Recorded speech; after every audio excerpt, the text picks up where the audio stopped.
हमें अपनी जिंदगी में जितना जरूरी है उतना ही बोलना चाहिए।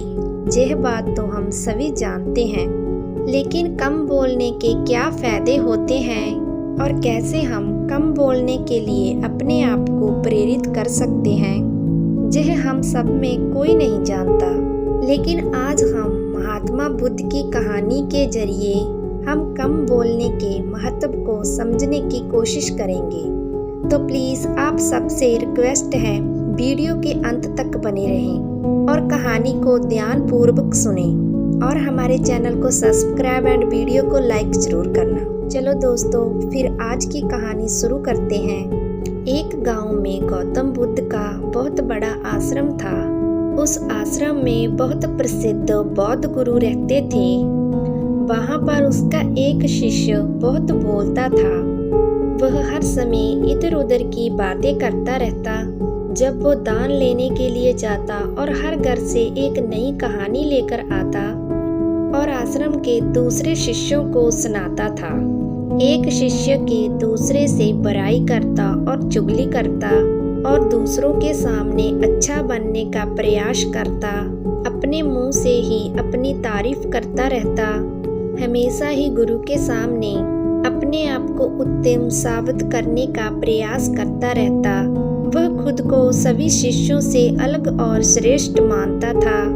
उसका कहना था कि मैं एक अमीर घर का बालक हूँ। अगर मैं चाहता एक आरामदायक और सुविधाओं से भरा जीवन जी सकता था, लेकिन मैं वह सब छोड़कर यहाँ आ गया, क्योंकि मुझे सत्य की खोज करनी है, खुद को जानना है, जीवन को जानना है। इसीलिए मेरा त्याग तुम सबसे बड़ा है।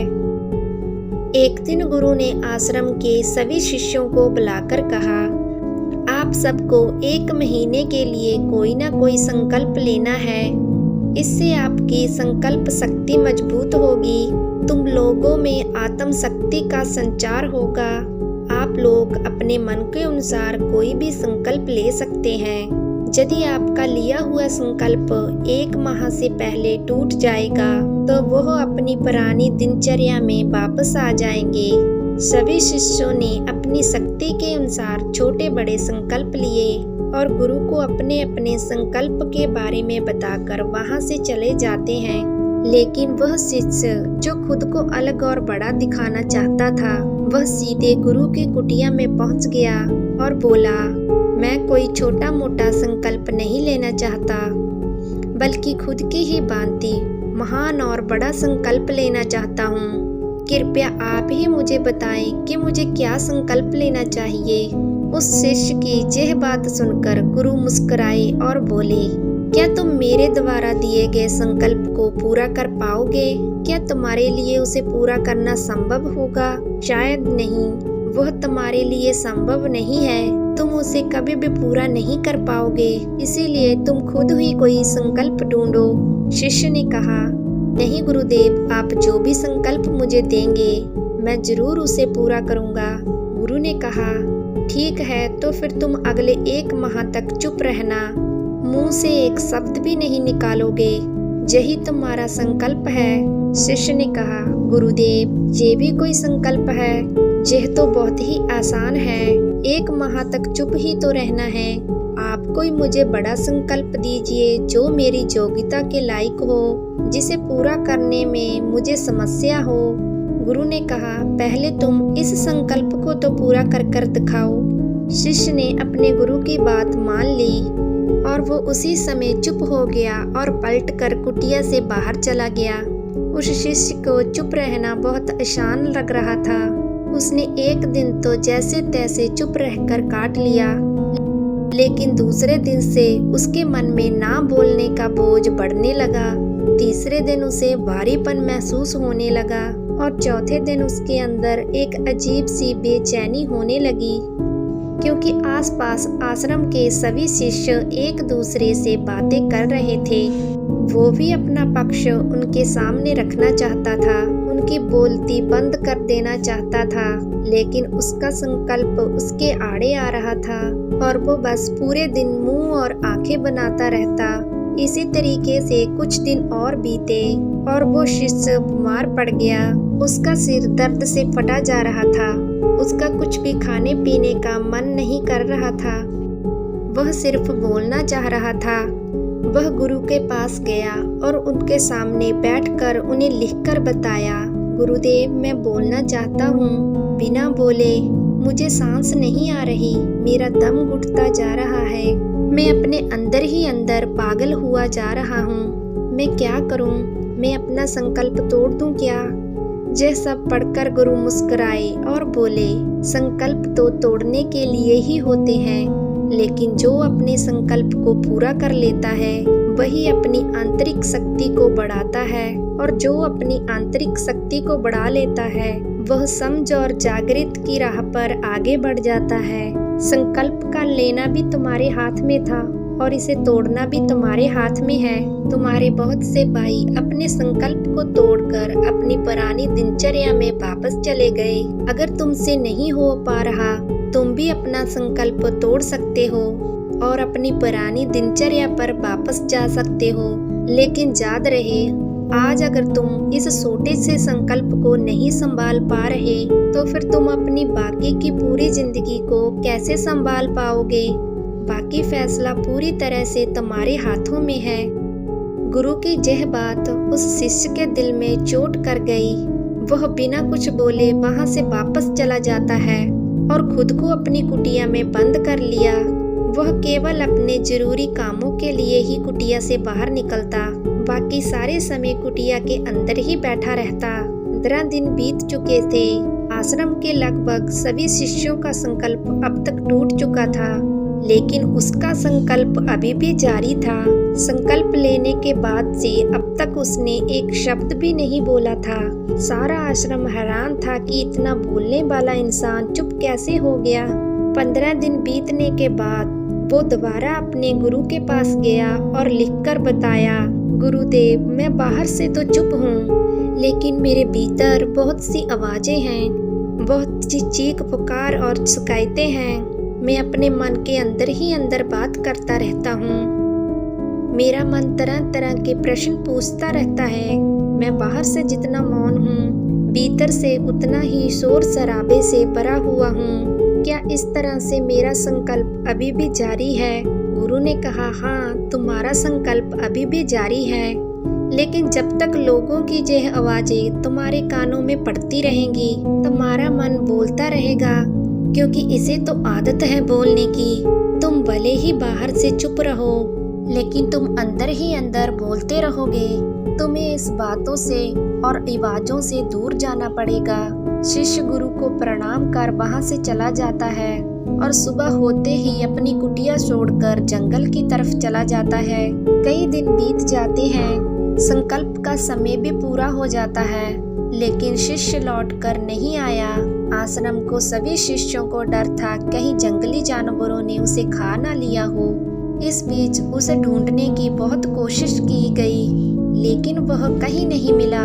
सभी गुरु भाइयों ने मान लिया था कि जंगली जानवरों ने उसे अपना शिकार बना लिया है, लेकिन गुरु को ऐसा नहीं लगता था। एक दिन आश्रम का एक अन्य शिष्य गुरु के पास आया और बोला, गुरुदेव, हमारे उस अधिक बोलने वाले भाई के साथ क्या हुआ होगा? क्या जानवरों ने उसे मार दिया होगा? गुरु ने कहा, हो सकता है कि जानवरों ने उसे अपना शिकार बना लिया हो, लेकिन उसके ना लौटने की एक दूसरी वजह भी हो सकती है। शायद उसे वह मिल गया है जिसके लिए वह गया था। फिर शिष्य ने पूछा, गुरुदेव, क्या ज्यादा बोलना इतना हानिकारक होता है? गुरु ने कहा, इंसान के जीवन के बहुत सारे दुखों में से एक दुख ये भी है कि वो कभी चुप नहीं रह सकता, हमेशा कुछ न कुछ बोलता ही रहता है। सिर्फ हमारे बोलने के कारण हमारे आधे से ज्यादा दुख पैदा होते हैं। परिवार के अधिक झगड़ों की वजह हमारा बोलना ही होता है। हम में से कोई भी चुप नहीं रहना चाहता। हम बस सामने वाले को सुना देना चाहते हैं। जो भी हमारे मन में है सब निकाल कर उसके मन में बिठा देना चाहते हैं। उसे समझा देना चाहते हैं कि देख, तो गलत है और मैं सही। इस तरीके से सब एक दूसरे की सड़ी गली बातों को ग्रहण कर रहे हैं। इस तरीके से सुनने और सुनाने का काम जिंदगी भर चलता रहता है, लेकिन इस नासमझी में हम अपना समय और अपना जीवन समझ और सबसे महत्वपूर्ण वो कीमती पल जो जिए जा सकते हैं, जिनको अनुभव किया जा सकता है, जिनमें आनंद को प्राप्त किया जा सकता है, यह सब खो देते हैं। लेकिन इस सब के बदले हमें मिलता क्या है? कुछ नहीं, सब व्यर्थ और बर्बाद हो जाता है। इस पागलपन में हमने क्या खो दिया, इसका एहसास सिर्फ कुछ ही लोगों को हो पाता है। बाकी लोग जैसे उन्हें अपने आने का पता नहीं, वैसे ही उन्हें अपने जाने का पता नहीं चलता। शिष्य ने कहा, फिर इसका समाधान क्या है? गुरु ने कहा, पूरी जागरूकता के साथ अपने विचारों को देखना, यही एकमात्र तरीका है। सारी मानसिक समस्या का वर्तमान में रहकर चिंतन करना, पूरी जागरूकता के साथ अपना काम करना जिंदगी में चमत्कार एक बदलाव ला देता है। उसके बाद वो शिष्य अपने प्रश्नों का गुरु से उत्तर पाकर उनको प्रणाम कर वहां से चला जाता है। उस शिष्य को आश्रम छोड़कर गए हुए 3 महीने का समय बीत चुका था, लेकिन उसकी कोई खबर ना थी। अब तक तो सभी गुरु भाइयों ने उसकी वापस आने की उम्मीद छोड़ दी थी, लेकिन एक दिन वह आश्रम लौट आता है। उसे देखकर सभी के आश्चर्य और खुशी का ठिकाना ना रहा, लेकिन वो नहीं था जो जहाँ से गया था, वो कुछ और ही बनकर वापस आया था। उसके अंदर एक गजब का बदलाव महसूस किया जा सकता था। उसके चेहरे पर एक गजब का ठहराव और आंखों में बड़ी शांति थी। आश्रम में आते ही सभी गुरु भाइयों ने उसे चारों तरफ से घेर लिया और उससे बातें करने लग गए। वह भी अपने गुरु भाइयों से बातें करने लगा। उससे बात करने वालों ने यह अनुभव किया कि अब वो पहले जैसा उतावला और बातूनी नहीं रह गया था। उसके मुंह से एक एक शब्द बहुत ही सुलझे हुए और मधुरता के साथ निकल रहे थे। थोड़ी देर गुरु भाइयों से बात करने के बाद वह सीधा गुरु की तरफ चला गया। उसने गुरु के चरण छुए और कहा, गुरुदेव, क्या मैं अब भी मौन हूँ? क्या अब भी मेरा संकल्प जारी है? गुरु ने कुछ देर तक शिष्य की आंखों में बड़े ध्यान से देखा और कहा, हाँ, तुम अब भी मौन हो। तुम्हारे मुंह से एक भी शब्द निकल नहीं रहा और तुम्हारा संकल्प अभी भी जारी है। शिष्य ने कहा, गुरुदेव, जब मैं आश्रम से गया तो मैं मुंह से तो चुप था, लेकिन मेरे अंदर बहुत सी आवाजें उठ रही थी। मन में बहुत से प्रश्न थे और वह बंद नहीं हो रहे थे। तो मैं जंगल में चला गया इस उम्मीद से कि वहाँ मुझे शांति मिलेगी और मेरे मन की बकबक कम हो जाएगी। लेकिन मैं जितना एकांत में जाता गया, मेरे अंदर की आवाज उतनी ही तेज होती गई। मेरे भीतर से पुरानी आवाज मुझे सुनाई देने लगी। तब जाकर मैंने महसूस किया कि मैं कितना गलत कर रहा था। जब मैं अपने परिवार वालों और दोस्त भाइयों को बुरा भला कहता था, तो उस समय मुझे लगता था कि मैं सही कह रहा हूँ। जब मैं गुरु भाइयों की एक दूसरे से चुगली करता हूँ और उनका मजाक बनाता, और तब भी मुझे यही लगता था कि मैं सही कर रहा हूँ। लेकिन उस दिन मैंने पहली बार महसूस किया कि मैं कितना गलत बोलता था। काफी दिनों तक ये आवाजें और शिकायतें मेरे अंदर चलती रहीं, लेकिन धीरे धीरे करके एक दिन सारी आवाजें मेरे अंदर से समाप्त हो गई। अब मैं भीतर से भी मौन हो गया। उस घने जंगल में बाहर से कोई बोलने वाला था नहीं और भीतर कोई आवाज बची ही नहीं थी। और मैं उस दिन पहली बार मौन का सही अर्थ समझा। मेरे चारों तरफ बहुत शांति थी। हालांकि अभी भी कुछ आवाजें आ रही थी जो पहले भी आती थी, लेकिन मैं उन्हें सुन नहीं पाता था। लेकिन अब वो सभी आवाजें मुझे स्पष्ट रूप से सुनाई दे रही थी। हवा के चलने की आवाज, चिड़ियों के चहकने की आवाज और पानी के बहने की आवाज, यह सभी आवाजें मैंने पहली बार पूरे होश पूर्वक सुनी।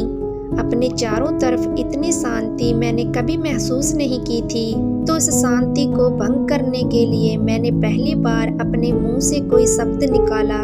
मैं चिल्लाया, हे ईश्वर, ये कैसी शांति है? सभी कुछ इतना शांत क्यों है? ऐसा क्या हो गया? लेकिन मेरे चलाने के बाद भी वह शांति भंग नहीं हुई। सब कुछ पहले के जितना ही शांत था, बाहर भी और भीतर भी।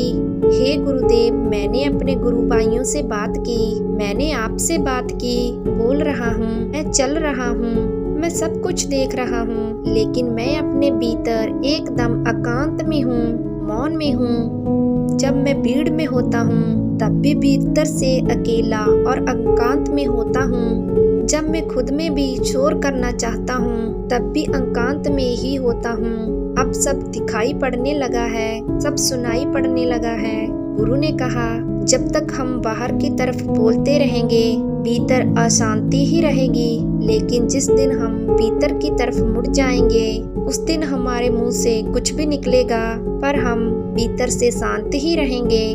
दुनिया में जितनी भी बुराइयां हैं ज्यादातर हमारे बोलने से ही उत्पन्न होती हैं, क्योंकि हम चुप रहना नहीं चाहते। हम जितनी जरूरत है उससे कहीं ज्यादा बोलते हैं।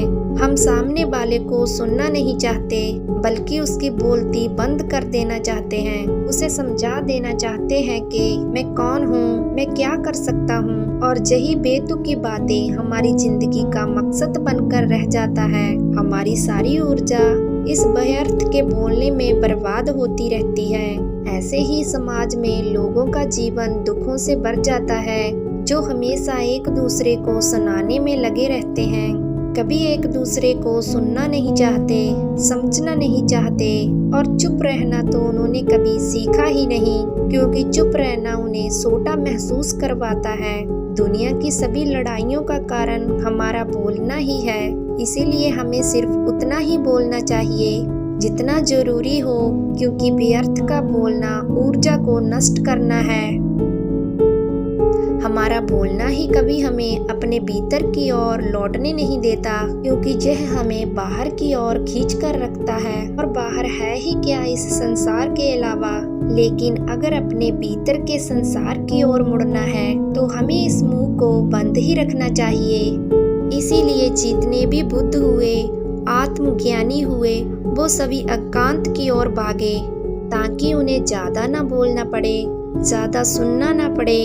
वह एकांत में रहे और शांत रहे, इसीलिए आसानी से भीतर की यात्रा कर पाए। लेकिन अगर कोई चाहे इस संसार में रहकर भी एकांत में रह सकता है, शांत रह सकता है, लेकिन इसके लिए उसे अपनी ऊर्जा बचानी होगी, जिसे वो अब तक अपने व्यर्थ के शब्दों में बर्बाद कर रहे थे। दोस्तों, हमें यह कहानी से ये सीख मिलती है कि व्यर्थ का बोलना हमारी ऊर्जा को नष्ट करता है। ज्यादा और व्यर्थ बोलना ही हमें अपने भीतर की ओर लौटने नहीं देता, क्योंकि यह हमें बाहर की ओर झुकाए रखता है। और जिन्हें भीतर की यात्रा करनी है उन्हें अपने मुंह को बंद ही रखना चाहिए। हमारा ज्यादा बोलना ही दुख और क्लेश का कारण होता है।